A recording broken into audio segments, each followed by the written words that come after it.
Heart অ্যাটাকের পর heart attack, তাও আবার 14 দিনের শিশু। না, আপনি ভুল শুনছেন না, ঠিকই শুনছেন। আমাদের বাংলার বুকে জন্ম নিয়েছে এমন এক শিশু যা ঠিকমতো হার্ট গঠন হওয়ার আগেই হার্ট অ্যাটাক হয়ে গেছে 6 বার। হ্যাঁ বন্ধুরা, শুধু তাই নয়, 14 দিনের এই একরত্তি শিশুর ফুসফুসে বাসা বেঁধেছে টিউমার।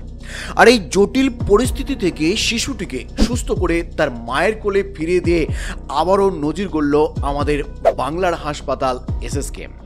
সম্প্রতি এসএসকেএম হাসপাতালে 14 দিনের সদ্যজাত এই শিশুটিকে প্রায় নিথর অবস্থায় নিয়ে আসেন তার বাবা মা।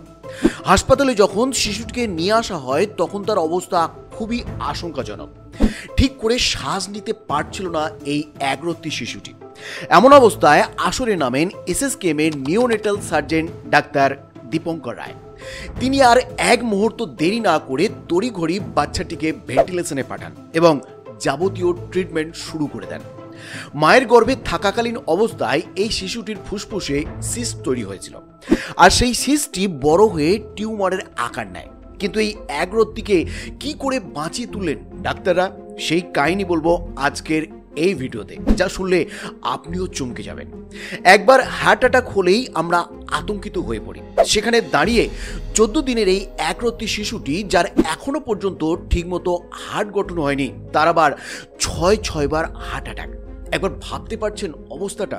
না, চিকিৎসকরা বলছেন এই রোগ বিরল নয়, তবে এই রোগে প্রাণহানির ঝুঁকি থাকে বেশ খানিকটা। সঠিক সময়ে চিকিৎসা শুরু না হলে রোগীকে বাঁচানো একেবারেই সম্ভব নয়। তাই এসএসকেএম হাসপাতালে ডাক্তারদের কাছে এটা একটা বিরাট বড় চ্যালেঞ্জ ছিল যে 14 দিনের ওই বাচ্চাটিকে সুস্থ করে আবারও তার মায়ের কোলে ফিরিয়ে দিতে পারা। সদ্য মাতৃত্বে স্বাদ পাওয়া মায়ের মুখটা দেখে চিকিৎসকরা আর এক মুহূর্ত দেরি করেনি। এসএসকেএম এর নিওনেটাল সার্জনরা একজোট হয়ে সিদ্ধান্ত নেন শিশুটির অস্ত্রোপচার করবেন। শিশুটিকে বাঁচানোর জন্য এটাই একমাত্র রাস্তা। অতএব ডাক্তার দীপঙ্কর রায়ের নেতৃত্বে বসে মেডিকেল বোর্ড। শিশুটির হার্টের সিটি স্ক্যান করা হয়।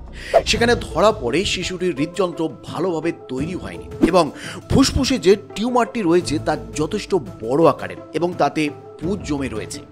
এরপর নিওনেটাল সার্জনের টিম শিশুটির অপারেশন শুরু করেন। প্রথমে শিশুটির ফুসফুসের ওপর থেকে টিউমারটি কেটে বাদ দেন তারা, আর তারপর চলে বাকি অপারেশন। জন্ম হতে না হতেই ছোট্ট শিশুটির উপর এত বড় একটা অপারেশন নিয়ে চিন্তায় পড়ে গিয়েছিল শিশুটির গোটা পরিবার। কিন্তু কথায় আছে না, রাখে হরি মারে কে, তাই এত বড় যুদ্ধ জয় করে আবারও মায়ের কোলে ফিরে এসেছে ওই ছোট্ট একরত্তি শিশুটি। এই মুহূর্তে সুস্থই আছে শিশুটি। 7 দিনের বেশি ভেন্টিলেশনে করা অবজারভেশনে রাখার পর অবশেষে তাকে তার মায়ের কোলে দিয়ে দেন ডাক্তাররা। তাই এসএসকেএম এর নিওনেটাল সার্জন ডাক্তার দীপঙ্কর রায় এবং তার টিমকে আমাদের তরফ থেকে কুর্নিশ জানাই।